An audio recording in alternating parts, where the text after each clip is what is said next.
muscles qui se débranchent les uns après les autres. Ça fait ça parfois lorsqu'on s'endort ou lorsqu'on est bien détendu. Et si vous vous concentrez encore, L'hypnose est aujourd'hui entre guillemets un phénomène à la mode, mais pourtant elle existe depuis très longtemps. L'un des exemples les plus célèbres est sans doute le professeur Charcot, père de la neurologie moderne, qui utilisait l'hypnose dans le cadre de ses recherches sur l'hystérie. La grande place du divertissement dans nos sociétés actuelles fait que l'on confond parfois l'hypnotiseur, qui fait du spectacle, comme Mesmer, et l'hypnothérapeute qui va lui travailler en thérapie. De nombreux professionnels de santé, comme des psychologues, des psychiatres, mais aussi des anesthésistes, des infirmières ou des sages-femmes, pratiquent aujourd'hui dans leurs activités l'hypnose. Utile dans de nombreux domaines, elle permettrait aussi d'arrêter de fumer. en grande partie, c'est pour cela que l'hypnose a été connue en France, c'est par l'arrêt du tabac. On s'est rendu compte qu'il y avait une efficacité assez extraordinaire.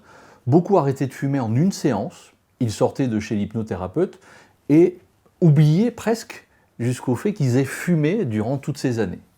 Le sevrage par l'hypnose est une thérapie brève qui consiste dans un premier temps à enlever, à effacer les idées reçues d'une personne qui pourrait l'empêcher d'arrêter de fumer, comme par exemple la possible prise de poids après la cigarette. S'en suivra une reprogrammation de notre inconscient pour éliminer les mauvaises habitudes du fumeur.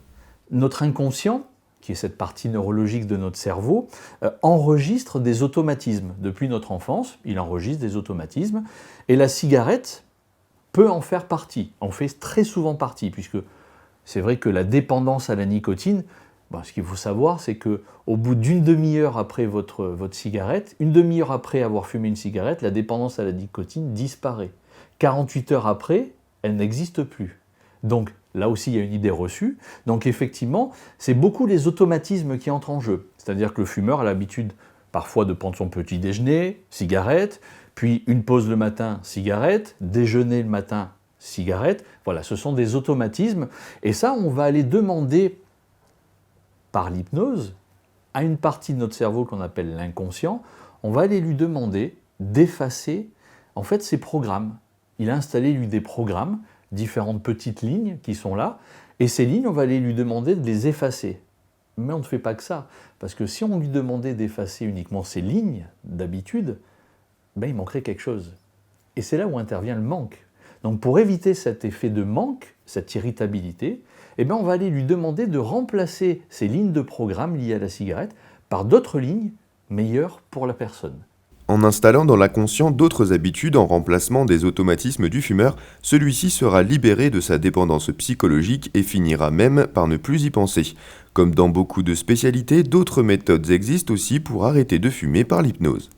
On va pouvoir fonctionner par ce système de programme. On va pouvoir également installer une aversion, c'est-à-dire que le fumeur qui est sur une dose importante de cigarettes, on va pouvoir, lorsque c'est nécessaire, je ne suis pas très partisan de ça, mais lorsque c'est vraiment nécessaire, vraiment lui donner l'impression que la cigarette n'a pas un bon goût et que c'est vraiment désagréable. Donc là, il ne va plus avoir envie de fumer. Et très souvent, naturellement, dans la période de sevrage, les fumeurs se rendent compte que les cigarettes ont un goût différent. Et donc souvent, ils commencent par les fumer à moitié. Et c'est le début du sevrage déjà. Il y a également d'autres techniques qui sont de faire complètement oublier au fumeur qu'il a fumé un jour. Voilà. Il y a différentes approches. Effectivement, c'est l'avantage de l'hypnose, c'est qu'on a à notre disposition de nombreuses techniques et qu'on ne peut pas dire que l'on va faire avec une technique pour tous les fumeurs.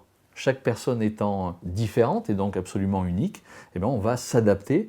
Donc il y a une partie qui est très importante, c'est la partie discussion. De nombreuses études ont montré l'intérêt de l'hypnose dans l'arrêt du tabac, et il ne suffit pas de croire en la technique ou d'être particulièrement réceptif pour que cela fonctionne. Comme dirait l'autre, je vous remercie d'avoir posé cette question, c'est une bonne question, parce que c'est aussi une idée reçue, la réceptivité.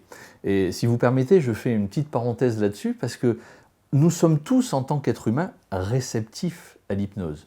Parce que l'état d'hypnose, qu'il faut savoir, c'est que c'est un état naturel.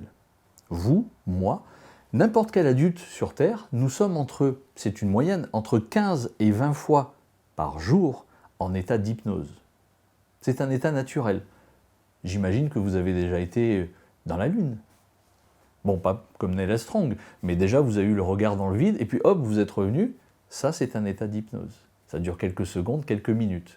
Vous prenez votre voiture, vous faites un trajet que vous connaissez, vous vous garez et vous dites « je suis déjà là ». Il y a une partie que vous avez oubliée, c'est l'état d'hypnose. Donc, comme nous sommes tous entre 15 et 20 fois par jour en tant qu'adultes, les ados le sont beaucoup plus, les enfants de moins de 7 ans encore plus, nous sommes entre 15 et 20 fois par jour en état d'hypnose, eh bien on est automatiquement réceptif. Après, il y a des personnes qui sont plus sensibles que d'autres, c'est-à-dire que des personnes qui vont entrer en état d'hypnose plus rapidement que d'autres. Là, on prend le temps. En séance, on a un luxe qui est le temps, et donc on va prendre le temps d'amener la personne en état d'hypnose. L'hypnose peut se faire également dans ce qu'on appelle une hypnose conversationnelle. On n'est pas obligé de faire fermer les yeux à la personne, et là, tout dans la discussion, on va pouvoir intégrer des suggestions qui vont aller marquer l'esprit et qui vont permettre d'avancer dans ce sevrage. Entre 1 et 5 séances suffisent pour mettre en place un sevrage tabagique. En province, cela vous coûtera entre 50 et 70 € par séance, non remboursée par l'assurance maladie, mais de plus en plus souvent prise en charge par les mutuelles. Une technique qui pourrait peut-être vous convenir pour enfin stopper la cigarette. Une réaction ? Un témoignage ? Commentez ce reportage sur dijonsanté.fr.